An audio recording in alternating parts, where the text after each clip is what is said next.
یمن کے حالات کس طرح زمانہ آخر سے امام مہدی علیہ السلام کے ظہور سے اور دنیا کی تمام وہ معاملات جو اینڈ ٹائم سے پیش آئیں گے جڑے ہوئے ہیں، اس کے بارے میں آپ کو شاید اندازہ ہی نہیں ہے۔ آپ نے احادیث کا سرسری ذکر تو سنا ہوگا کہ کس طرح نبی کریم صلی اللہ علیہ وسلم نے یمنیوں کی تعریف کی اور یہ فرمایا کہ میں بھی یمنی ہوں، اور یمن کو حکمت سے جوڑا ایک حدیث کے مطابق کہ یہ سب کیا ہے۔ آیت اللہ بہجت جو ایران کی ایک معروف شخصیت تھے، روحانی بھی اور سیاسی بھی، وہ کہا کرتے تھے کہ یمن کے واقعات پر خاص نظر رکھنا، یمن کے معاملات زمانہ آخر سے مسلسل جڑے ہوئے ہیں، اور وہاں پر سے جو سید یمنی اٹھیں گے وہ زمانہ آخر میں امام مہدی علیہ السلام کے ظہور کے لیے راہ ہموار کریں گے اور پھر ان کی نصرت فرمائیں گے۔ اور دو لشکروں کا حدیث میں ہر مکتب فکر کی حدیث کی روایات میں ملتا ہے کہ دو لشکر ہوں گے جو امام مہدی علیہ السلام کی نصرت کریں گے۔ ان میں ایک لشکر خراسانی ہوگا جو خراسان سے اٹھے گا، اور دوسرا لشکر یمانی ہوگا۔ ایک حدیث ہے کہ جب خراسان سے سیاہ جھنڈے برآمد ہوں تو تم انتظار کرنا اور وہ لشکر جا کر اس لشکر کا حصہ بن جانا، کیونکہ وہ لشکر امام مہدی سے جا کر مل جائے گا۔ پھر یہ بھی فرمایا کہ دو لشکر ہوں گے، ایک لشکر خراسان، دوسرا لشکر یمن۔ لشکر یمن کو، لشکر یمانی کو، لشکر خراسانی پر فضیلت حاصل ہے، یعنی اس کا وہ لیول ہوگا اس لشکر کا ظہور مہدی میں اور آخری زمانے کے واقعات میں۔ کفر اور باطل کی شکست کے لیے جو کردار یمن والے ادا کریں گے وہ خراسان والے بھی ادا نہیں کر پائیں گے۔ حالانکہ یمن ایک چھوٹا سا علاقہ ہے، شمالی یمن اور جنوبی یمن۔ اس وقت جو سعودی عرب میں جو ڈیولپمنٹس ہو رہی ہیں، جس طریقے سے سعودی عرب نے اس یمن کے دارالحکومت یعنی شمالی یمن کے دارالحکومت سینا پر حملہ کیا ہے وہاں کے ایئرپورٹ پر، اس کے جواب میں یمن کا حوصلہ دیکھیے کہ غریب، تباہ حال، مفلوک الحال ملک، ٹرائبل لڑائیوں میں مصروف اور اس سے جڑا ہوا ملک، وہ ملک جوابی کارروائی کرتا ہے، میزائل اٹیک کرتا ہے ابا ایئرپورٹ سعودی عرب پر، اور اس کے ساتھ ایک اور ایئرپورٹ پر بھی، اور تمام دنیا کی ایئر لائنز کو وارن کرتا ہے اگر آپ نے اپنی فلائٹ سعودی عرب سے گزاری یا وہاں اتارنے کی کوشش کی تو نتائج کے ذمہ دار خود ہوں گے۔ اتنا بڑا چیلنج۔ اور دوسری طرف آپ یہ بھی دیکھتے ہیں کہ یمن میں وہ کرنٹ پایا جاتا ہے۔ یمن میں کیوں زمانہ آخر کے واقعات کا تعلق بنتا ہے، وہ آپ دیکھیں کہ حالات جو ہیں وہ ابھی سے نظر آ رہے ہیں کہ جو کرنٹ پایا جاتا ہے یمن میں وہ دور سے ہی نظر آ رہا ہے، دنیا کے ہر خطے میں اس کا اثر محسوس ہو رہا ہے۔ یعنی کہ اسرائیل اگر غزہ پر بمباری کر رہا تھا تو ایک چھوٹے سے ملک سے میزائل اور ڈرون جا کر اسرائیل پر گر رہے تھے۔ اس طرح ایران اور امریکہ کی جنگ میں بھی یمن نے اپنے طور پر عرب ملکوں کو جزوی طور پر انگیج کرنے کی کوشش کی اور پھر اسرائیل کو انگیج کرنے کی کوشش کی۔ اصل بات یہ ہے کہ جو ہم نے اس ویڈیو میں یہ ڈیسائیڈ کرنا ہے کہ کس طریقے سے یمن زمانہ آخر کے واقعات میں جیو اسٹریٹجیکلی کیسے کردار ادا کر سکتا ہے۔ تو جیو اسٹریٹجک انالیسس یہی ہے کہ دیکھیں یمن کی، اہل یمن کی، یمنی فورسز کی، حوثیز کی جو اسٹرینگتھ ہے اسے دیکھنا ہے، کیونکہ حوثیز کا، زیدی ٹرائب کا امام مہدی علیہ السلام کے ظہور سے پہلے زمانہ آخر کے واقعات میں احادیث میں ذکر ملتا ہے۔ یعنی حوثی ٹرائب وہ ٹرائبز ہیں کہ جو اینڈ ٹائمز ایونٹ سے جڑے ہوئے ہیں، ان کا حدیث میں ذکر ہے۔ یعنی جب زیدی یا حوثی ٹرائبز اٹھ کھڑے ہوں یمن میں تو یہ ظہور مہدی کے واقعات سے جڑے ہوئے ہیں یہ واقعات۔ یعنی اب زیدی اور حوثی موومنٹ جاری ہے۔ حوثی اس کا نام آپ نے سنا ہوگا، حوثی ریبل ہے، حوثی باغی انہیں کہا جاتا ہے۔ باغی کیوں ہیں؟ کیونکہ وہ امریکہ، اسرائیل اور ان کے استعماری عزائم کے خلاف بغاوت کرتے ہیں۔ ایک اسٹریٹجک اہمیت یہ ہے کہ باب المندب وہ جگہ ہے جو ریڈ سی، بحیرہ احمر، جہاں حضرت موسیٰ علیہ السلام نے جسے کراس کیا تھا اور جس ایریے میں صحرائے سینا والا واقعہ آپ نے سنا ہے، یہ ریڈ سی کا واقعہ ہے۔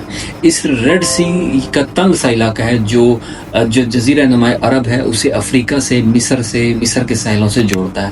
تو وہاں پر ہی ہارن آف افریقہ، افریقہ کا سینگ جو صومالیہ سے جڑا، جہاں اسرائیل نے ایک آزاد صومالی ریاست بنا دی ہے، صومالی لینڈ، اور وہاں سے یو اے ای اور اسرائیل مل کر اپنے عزائم پورے کر رہے ہیں۔ اس کی بڑی اہمیت ہے۔ اس باب المندب کی اہمیت یہ ہے کہ دنیا کی 50% آئل اینڈ گیس کی ٹریڈ اور دنیا کی نصف ٹریڈ، ہر چیز کی، جو دنیا کی جتنی بھی سمندری ٹریڈ ہوتی ہے اس کا نصف اسی باب المندب سے ہو کر گزرتا ہے۔ اور اگر اسے بلاک کر دیا جائے دنیا کی آدھی تجارت بالکل مفقود ہو کر رہ جائے گی، عضو معطل بن جائے گی، کیونکہ یہ باب المندب ماڈرن دور کی جو تجارت ہے اس کا حصہ ہے۔ اس سے پہلے جو راس امید تھی، Cape of Good Hope South Africa, کوئی جہاز یورپ سے یا امریکہ سے آتا تھا، اتنا طویل پورے افریقہ کے ساحلوں کا چکر کاٹ کر نیچے سے آ کر کیپ آف گڈ ہوپ سے ہو کر پھر دنیا میں، ایشیا کی دنیا میں یا مڈل ایسٹ میں پہنچتا تھا۔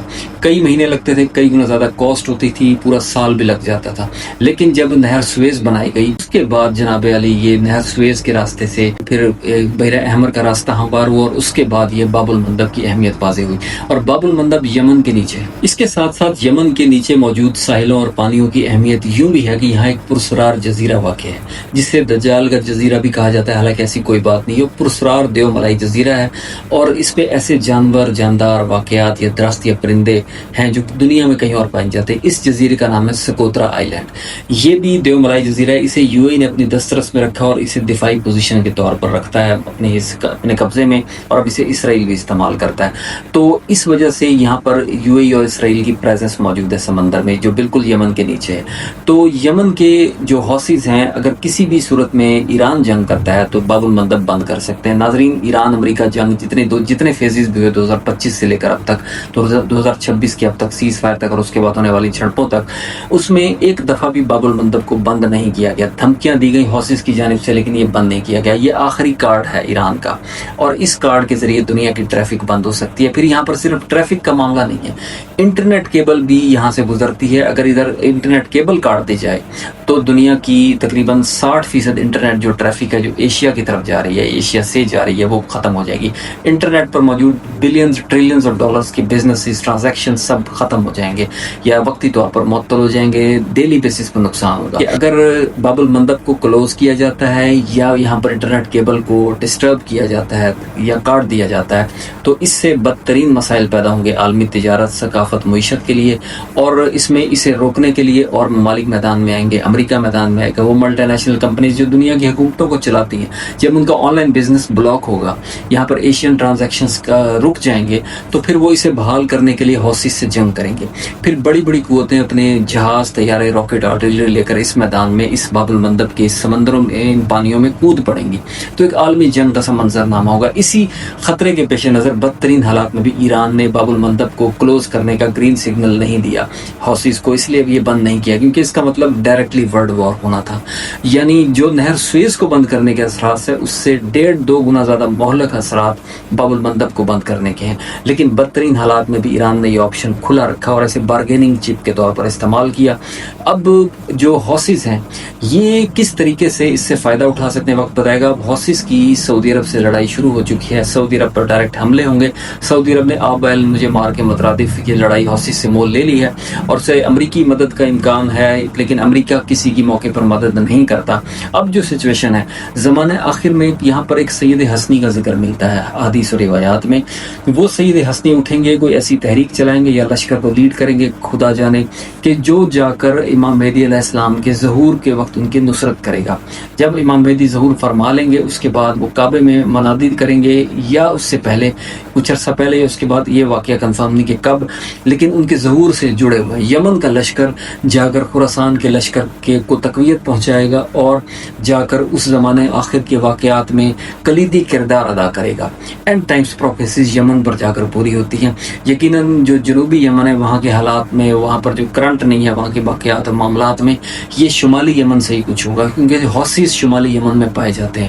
زیدی ٹرائبس شمالی یمن میں کثرت سے پائے جاتے ہیں اور جتنی تحریک اور موومنٹس ہیں, جھگڑے ہیں, وہ شمالی یمن کے ہیں. جنوبی یمن کبھی یو اے کی پراکسی بنتا ہے, کبھی اسرائیل کی, کبھی سعودی عرب کا اس کا کوئی حصہ یعنی اسٹریٹجیکلی آکوپائی کرنے کی کوشش کرتا ہے. تو اس وجہ سے یمن کی ایک اہمیت ہے اور اس اہمیت کے پیش نظر یہاں پر جو اینڈ ٹائم پروفیسیز پر نظر رکھتے ہیں وہ بھی نظر رکھے ہوئے ہیں اور اسرائیل کو بھی اس اہمیت کا پتہ ہے اور انہیں معلوم ہے کہ ہمارے مخالف جو ایک لشکر آنا ہے, 2 لشکر آنے, ان میں سے ایک لشکر یمن سے ہے. وہ یمن کا کنٹرول چاہتے ہیں لیکن پروفیسیز کے مطابق وہ یمن کا کنٹرول نہیں حاصل کر پائیں گے.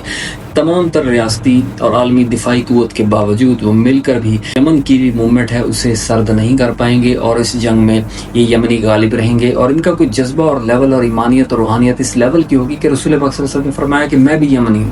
حدیث میں, مستند حدیث میں ہے کہ یمن والوں کی اس قدر تعریفہ فرما رہے تھے, فرمایا کہ میں بھی یمنی ہوں اور حکمت کے چشمے پھوٹیں گے یمن سے. یعنی کوئی ایسی تحریک, ایسی شخصیت, ایسا کردار ابھی تاریخ میں سامنے آنا ہے اور جو کب آنا ہے اس کے لیے جو نشانی بتائی بتائی گئی ہے وہ حوثی ٹرائبز ہیں کہ حوثی اور زیدی لوگ جب اٹھیں گے تب یہ واقعات رونما ہوگا. تو حوثی زیدی اٹھ چکے ہیں. اس کا مطلب کہ ہم اینڈ ٹائمز میں جی رہے ہیں. کیا یہ اینڈ ٹائمز کے واقعات ہیں یہ تو وقت ہی بتائے گا. لیکن یہ کہ یمن کی اہمیت پھر سے اجاگر ہو گئی ہے سعودی عرب کے حملوں کے بعد اور سعودی عرب کے ایئرپورٹس پر یمن کے حملوں کے بعد. اور اب جنگ کا رخ اپنا ہرمز سے تھوڑا سا مڑ گیا ہے یمن کی جانب. اور اب ایران جو ہے چومکھی لڑائی لڑنے کا فیصلہ کر چکا ہے شاید کہ اگر اب ہرمز میں دوبارہ جنگ ہوتی ہے جیسا کہ بلاکیڈ جاری ہے تو پھر یمن کے پانیوں میں ہم طغیانی اور تلاطم برپا کر کے انٹرنیٹ بھی ڈسٹرب کریں گے, وہاں پر تجارت بھی روکیں گے, آئل گیس دنیا میں معطل ہو کر رہ جائے گی. ایک تو ہرمز سے نہیں جاری, پھر باب المندب بھی بند ہو جائے گا تو دنیا کیا کرے گی. زبردست آئل اینڈ گیس کا بحران آنے والے, قیمتیں بہت زیادہ بڑھیں گی. پاکستان میں تو ویسے ہی بڑھ جاتی ہیں, تو اس لیے تیاری پکڑ لیں.